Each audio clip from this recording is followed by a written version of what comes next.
కేటీఆర్ నీ నోరు అదుపులో పెట్టుకో. నువ్వెంత, నీ బతికెంత, నీ చిట్టా అంతా నా దగ్గర ఉంది.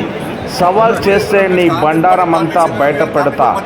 మీ అయ్య లేకుండా నిన్ను రాళ్లతో కొడతారు. మీ ఇద్దరికే కేటీఆర్ బ్రదర్స్.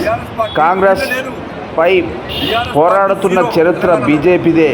కేటీఆర్ పై నిప్పులు చెరిగిన కేంద్ర మంత్రి బండి సంజయ్ కుమార్. మాకు టార్గెట్ కాంగ్రెస్. బీఆర్ఎస్ ఎక్కడ తీసుకోండి, బీఆర్ఎస్ జీరో పంపిస్తున్నా.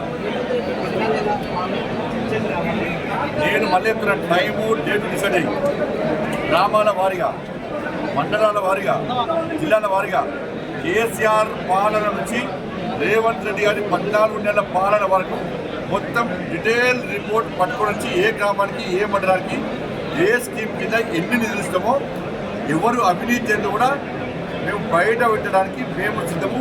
15% కమిషన్ విషయం కూడా బయట పెట్టడానికి మేము సిద్ధము.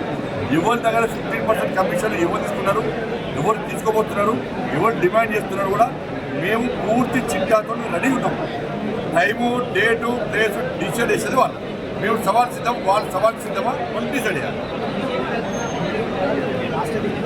రాష్ట్ర అధ్యక్షుడు ఎవరు నిర్ణయిస్తే వాళ్ళు, మాది ఏక నిరంజన్ పార్టీ కాదు. రాష్ట్ర అధ్యక్షుడు ఎవరు నిర్ణయిస్తే వాళ్ళు మేము పక్క రెడీ. గ్రామాల వారికి ఇస్తాం. రాష్ట్ర కాదు, గ్రామాల వారీగా, మండల వారీగా, జిల్లా వారీగా అన్ని సంక్షేమ పథకాలు కేంద్రం ఏమిచ్చింది, 6 గ్యారెంటీ కూడా ఏమి ఇష్టం కూడా చెప్తాం. వాళ్ళు ఎందుకు ఇష్టం కూడా చెప్తాం. మేము ఏం హామీ లేకుండా ఎట్లా నెరవేర్చడం కూడా చెప్తాం. పని ఇంపార్టెంట్ లేదు, కొంచెం దిక్కోవాలి. ఈ ఎమ్మెల్సీ అభ్యర్థులు ఎవరు గట్టిలో ఓకే, దాని మీద పెట్టాక ఊరికే నామినేడు.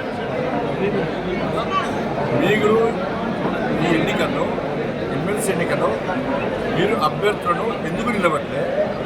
మీకు అభ్యర్థులు దొరకలేదా? ఇక్కడ చెప్పాలి. దాంతోపాటు కాళేశ్వరం కేసులో మీ అయ్యనో ఇంకోనో రేవంత్ రెడ్డి గారు ఎందుకు అరెస్ట్ చేస్తున్నారు? ఎంక్వైరీ పూర్తయిన పడుతున్నారు. డ్రగ్స్ కేసులో నిన్ను కానీ ఇంకా నీతో పాటు గ్యాంగ్ ఉంది కదా, మాఫియా గ్యాంగ్, వాళ్ళందరి మీద ఆరోపణలు వచ్చినాయని ఇదే రాష్ట్ర ముఖ్యమంత్రి గారు చెప్పినప్పుడు కూడా మీ మీద చట్టపరమైన చర్యలు ఎందుకు తీసుకుంటారు చెప్పాలి.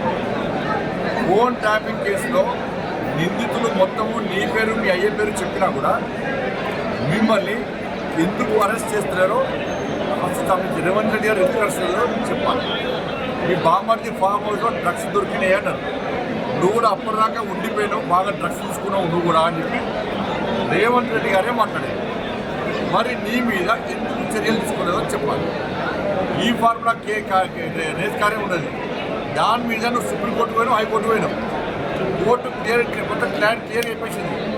ఏమని చేసుకొచ్చని నీ పిటిషన్ కొట్టేసింది. మరి నిన్ను ఎందుకు అరెస్ట్ చేస్తున్నాడు రేవంత్ రెడ్డి గారు చెప్పాలి.